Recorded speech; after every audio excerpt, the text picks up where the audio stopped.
Hey guys, this is another update.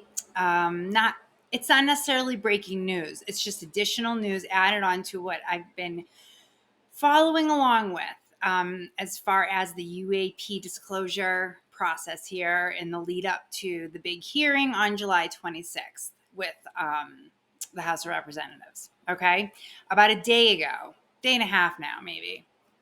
But Jeremy Corbell and George Knapp released episode 26 on their podcast, and I watch it on YouTube, but it's available either one. But it's called Weaponized. I have talked about it, I know, a few times. And if you want to watch it, the episode's called UFO Bombs Dropped on Capitol Hill, and I actually put the link in the description, so you can check it out whenever you want. All right, now, okay. Well, like my previous episodes, okay, these guys were all over the latest and greatest on the UAP information that has come to light. I know I just did the Need to Know review with Bryce Zabel and Ross Coulthart. They beat Weaponized only by like a couple hours, so that was why I'm doing it in the sweater. Not that that's important for anything, but just whatever. But Jeremy and George have a lot to add, and currently, whoo, there's a lot happening here, okay? And much like I told you previously, but it's worth repeating. It is possible that at the upcoming July 26th hearing, that there could be first-hand UAP witnesses testifying. Oh my God. David Grush will be there. I think he's the only one confirmed, but Congressman Burchett is going to be this Thursday, which is tomorrow. It's Wednesday. It's like the 19th. So July 20th, tomorrow, there's going to be a press conference where he's announcing the names of the other witnesses. So we'll at least know them by tomorrow. Okay. Now, Senate Majority Leader Chuck Schumer, like we've talked about, which is really great, is, as George Knapp describes him, a pretty crafty politician. He's not going to stick his neck out if he doesn't have some kind of support for taking this sort of a position. So that's kind of a big deal. Now, both Jeremy and George believe that the testimony that came from David Grush played a major role in the steps taken in the Senate and House as of late, and the speed in which everything's all of a sudden kind of moving along at a pretty good clip. So George then mentions that Jeremy has been in contact with, quote, the Lockheeds, like the private sector of the world, and are seeing that they've been talking about technology that could even eradicate the signs of like climate change. It could eradicate. That means no more destroying our wonderful planet. Poor planet. All right. That's also a ginormous political issue right now. And let's be honest, 2024 is right around the corner. Now, George goes on to say, in summary, that regardless if you are a skeptic, a believer, it doesn't even matter at this point, because after everything that is starting to come to light, there's just no way getting around this information. And if you're not, it's like you're not a believer, but you're now going, it's still so interesting that you are going to want to, everybody's going to want to find out about this stuff. I mean, it's finally in Senate, like Senator Majority Leader. I mean, he's got a direct line to the White House, people. He is taking a giant spotlight. And what he is doing is basically putting it right on the federal government and the UAPs, really. And it's all making for such great anticipation. Jeremy had a very colorful description of the reaction from the, quote, hardcore debunker types. He said, "Oh, they've melted down into tiny puddles of sad, salty tears. Bless their little hearts." I can get such a visual on that. And it's true. I have been looking at my usual sources, my little some of my heavy skeptics, some of my lighter ones. I mean, any source that I've been getting, mixed signals from, so to speak. And it is like crickets. church mice. There's nothing. There's just nothing. I think they're just sitting still because, I mean, they got to know what's going on first, I guess, before they rip it apart. So the guys also refer to the awesomely powerful new language that really puts the screws on, some of these holding companies that allegedly have off-world craft not made here on Earth. Jeremy goes on to say, these companies best be telling us. Hopefully this becomes law. Ooh, wouldn't that be nice?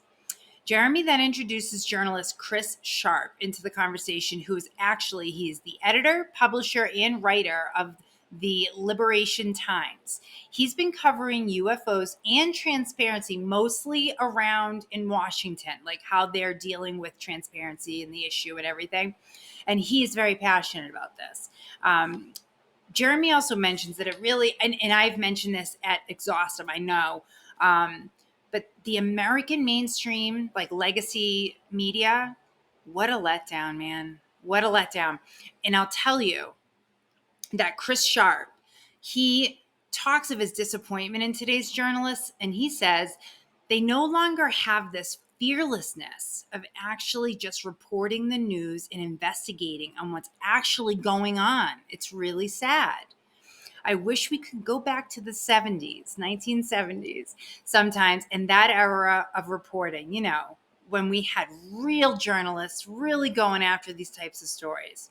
But the beauty of now, the world that we live in, is that we can have independent publications such as Liberation Times. So he's right. I mean, there's, good with the bad and all that stuff, but it is unfortunate that a lot of tenacious journalists have let this story just go by the wayside because of the taboo that surrounds it still.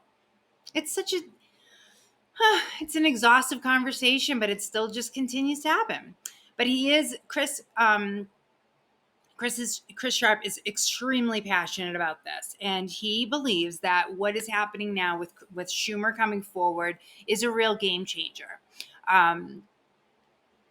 He just thinks that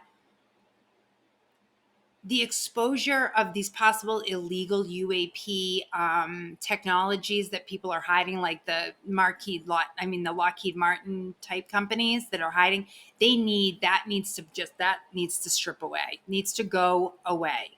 Okay. And it's important. I want to mention someone here, the late and great Senator Harry Reid. He actually was like Chuck Schumer's, Chuck Schumer was his protege. So Henry Reid he's so important to these conversations because he's kind of the one who started them in the Senate. And he talked to Schumer about them. So he was always in the loop with him and he always saw his passion for it. So it's almost like he's kind of crediting him with being the catapult that has really launched this into where it is now. So I just wanted to mention that because he's very important. And Chris Sharp also says, I think we can expect a whole lot more.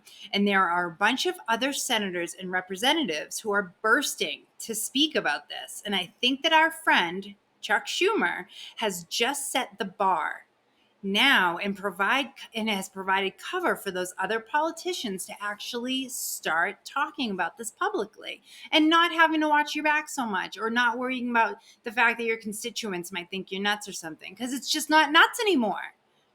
It's not nuts. It's true. The truth is there. It's not even like X-Files, Mulder moment. The truth is out there. I want to believe. It's like, no, the truth is here. And we're here and we believe. So this legislation very much does, though, target the companies outside the government, like the Lockheed Martins, as I said. And what the purpose of that is basically, like I sort of alluded to, that if they are in possession of UAP craft and or unknown or non-human technologies, they need to disclose it. I know that it could result in, substantially hindering or financially impacting the projects of today and the future. I know that they work on a lot of things to protect the country, but there's got to be a better way. There's got to be just more disclosure. That's really what the gist of this is.